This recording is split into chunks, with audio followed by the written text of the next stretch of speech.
Hey guys, Kenny here. Hey, an addendum to this Schroder 6400 backpack blower. I thought I hated it. Now I really hate it.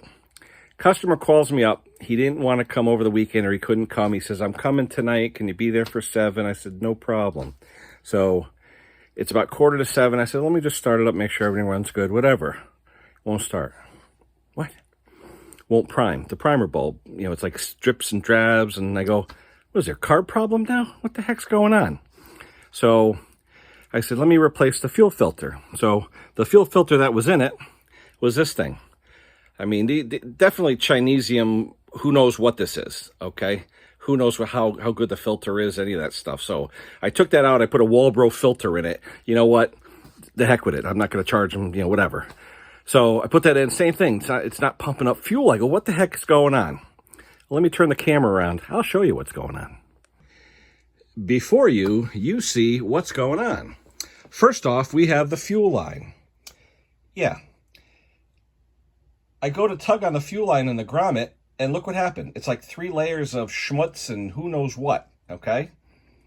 So I pull out that fuel line, all right? I put in some Echo fuel line, the good stuff like I have, all right?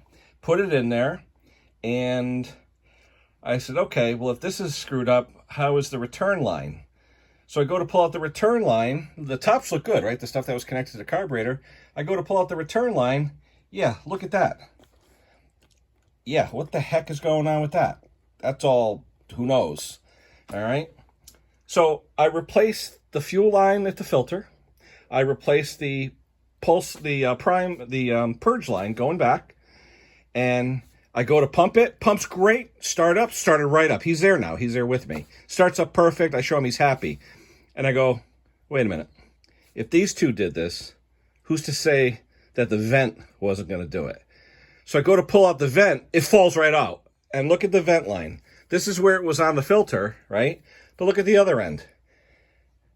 That's how it was inside the tank. What is this stuff, guys? It's like triple layer, who knows what? It's like saran wrap around tubing, around tubing, around tubing. What is this garbage? Hey, if you have one of those Schroder, whatever blowers, replace the fuel lines, number one. This guy says it was a year old, and I believe it. Doesn't look that old.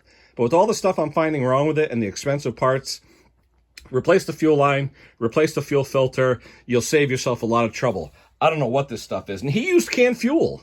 He had canned fuel in it, good canned fuel. So it wasn't the fuel. He was using good fuel. But I don't know what this stuff is. I mean, I've seen it before on Poulon and other crap and cheap stuff, but my God, stay away from this kind of fuel line. When you buy cheap stuff, change the cheap stuff, meaning the fuel line, the fuel filter, stuff like that. Change it. You'll save yourself a lot of grief.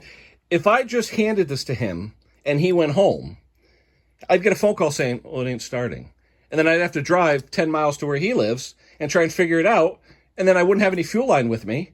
So, I saved myself. Thank God I started up. Now I've been starting this thing 2 days. 2 days in a row I started this thing. It started fine. Talking to Erica and some of my other friends in the small engine nation there. Yeah, they don't want to work on cheap crap. Well, you know what? I'm going to maybe X-nay on the Irk way next time on this and say no when someone brings me a Schroder. Well, at least now I know what to look for and all that. But come on, guys. Well, talk about quality. Yeah, I guess Schroder's motto should be Schroder blowers, where quality is just a noun. All right, guys, that's it for me. We'll talk to you soon.